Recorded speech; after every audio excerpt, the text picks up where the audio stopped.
يا نفس إن لم تظفري لا تجزعي.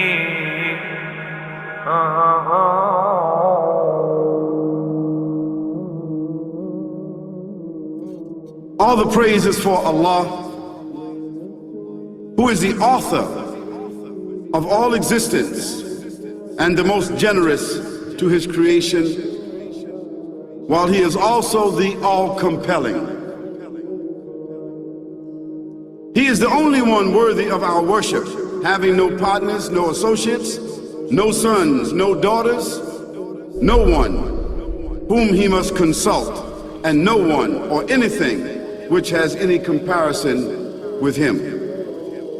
All the praise is for Allah, who is the King of all who claim sovereignty, the only one who has the right to legislate for his creatures. He is the giver of life. He is the causer of death, while death has no effect upon him, because he is the ever-living, the self-subsisting, the eternal and the only absolute. All the praise is for Allah, who has power over all things, and there is in reality no power and no strength, no influence to cause benefit or detriment except through him.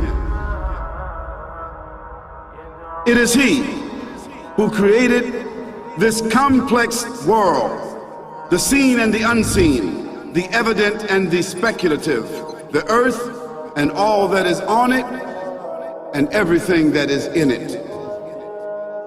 It is he who sent his messengers and prophets, alayhimus salam, with the common message of strict monotheism, which simply means that there's absolutely no one worthy of worship, no one worthy of our obedience except the Almighty, the One, the Absolute, and who has no partners. The earlier messages which changed the world in the area in which the prophets were sent, those messages we know have changed, and even the prophets who brought them, their names are now lost. We just know in general because Allah told us in the Quran, وَلَقَدْ بَعَثْنَا فِي كُلِّ أُمَّةٍ رَسُولًا أَنْ يَعْبُدُوا اللَّهَ وَاجْتَنِبُوا الطَّاغُوتَ. I've sent to every nation a messenger, calling people to worship Allah alone and to avoid the worship of false gods. This essential message has been preserved in Islam in a way that it was never preserved before. Not because the message was different, because it was the same message, but because of the fact that there would be no other prophets who would come after Muhammad sallallahu alaihi wasallam. So therefore that message now had to be protected. It had to be preserved in a way none of the earlier messages were preserved. I will relate this. What you say you have come to know 40 years back, and what you call the Big Bang is already mentioned in the book which I read, the glorious Quran. It's mentioned 1400 years ago in Surah Anbiya, chapter number 21, verse number 30, which says, Avalam yaral lazina kafaru. Do not the unbelievers see anna samawati wal arda kanat ratkan fataqnahuma, that the heaven and the earth were joined together and we clove them asunder. What you're talking about, the Big Bang, I try to imagine compressing a spring. I push it closer and closer and closer together, so it's smaller and smaller and smaller. And I've stored a tremendous amount of energy in that spring. And when I let it go, it bursts out, it bursts out, it bursts out. The creation of the universe, which you came to know 40 years back, is already mentioned in this book, the glorious Quran, 1400 years ago. Who could have mentioned that in the Quran? So the atheist will say, maybe someone wrote, maybe it's a fluke, maybe it's a guesswork. A human being, regardless of who they are, or where they are, or what they do, will have this curiosity. They'll want to know, why am I here? How did I get here? And do I have a purpose? And if so, what is it? The only one who would really be able to answer that question would be the Creator Himself. If there is a Creator, it would be up to Him to tell us why we were created and what He expects from us and what this life is really about. Allah has shown the people from the time of Adam until right now, has shown the people what He wants from them. And it's a very simple thing, and that is that worship be for Him alone without any partners. In fact, we know this life to be a test from Almighty God. That's why we're born, and that's why we die, because there has to be a beginning and an end for us to be tested on. The next life, after this life, no one will ever die again. A bad person or a good person. Both are brought back and they continue to live in the next life, either in good shape or not so good shape, depending on how they did on the test. The worship of the God of Abraham, that was what was taught by these prophets. The Lord of the Arsh and Kursi. We're talking about the Lord of the worlds. Alhamdulillah Rabbil Alameen. We're talking about the Lord of the entire universe and beyond. The entire universe and beyond. You know, we live in this dunya and we are fascinated with this dunya which Allah subhanahu wa ta'ala indeed has created in a beautiful manner. We're fascinated. There are over billions of people which live on this dunya at this moment in time. Over 6 billion people that live on the dunya at this moment in time. This dunya of Allah subhanahu wa ta'ala is so big that there is space in this dunya for billions and billions and billions or more people.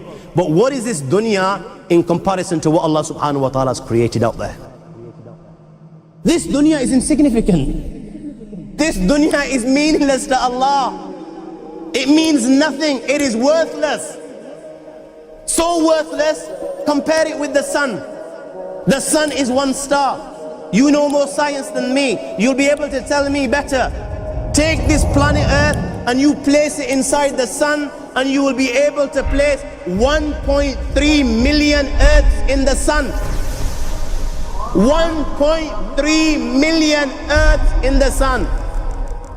Allahu Akbar. Allah is the greatest. The sun is one star. One star. There are stars out there which are millions of times bigger than the sun. You tell me this, that you need millions and millions of stars to make one galaxy. And then you tell me this, that there are zillions of galaxies out there. Let me tell you on top of this, my friend, after this, whatever you see above,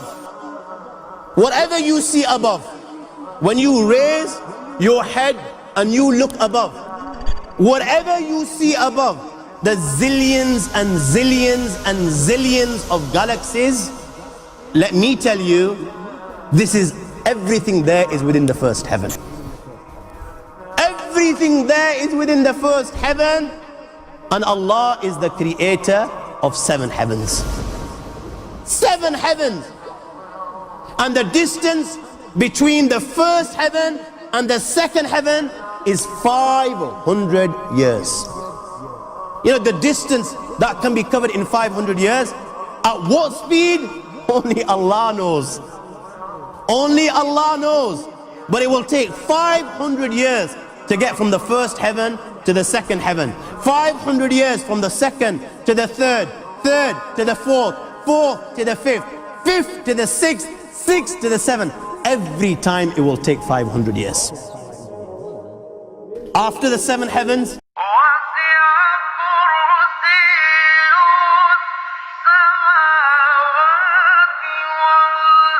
وَسِعَ كُرْسِيُّهُ السَّمَاوَاتِ وَالْأَرْضِ. You all read the Ayatul Kursi. You all know the Ayatul Kursi. After this you have the Kursi of Allah. You have the chair of Allah subhanahu wa ta'ala.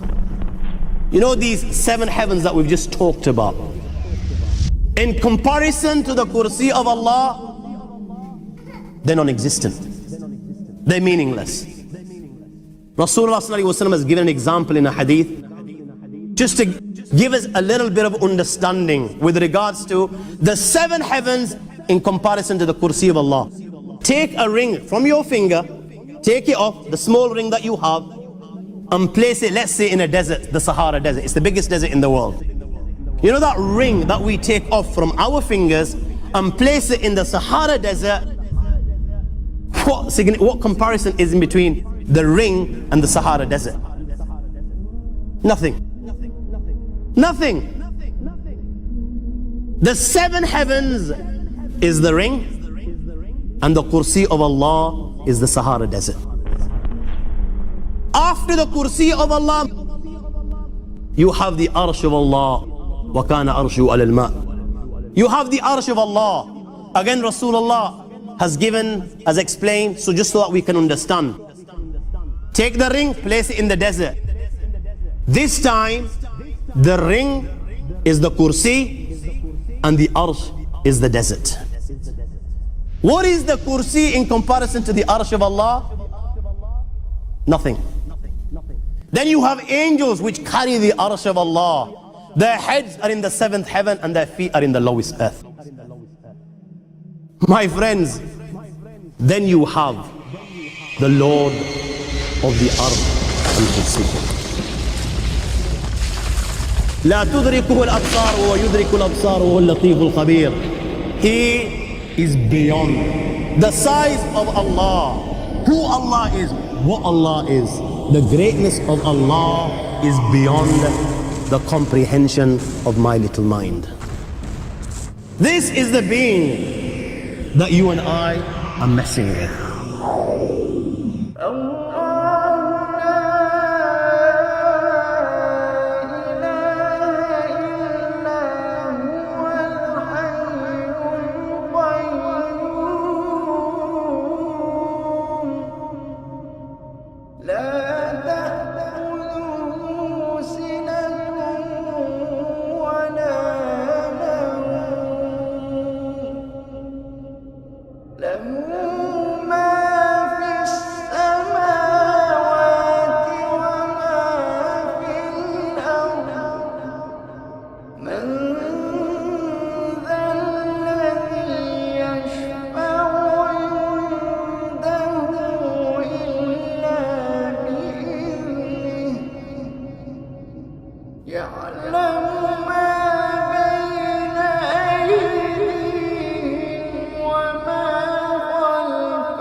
وهو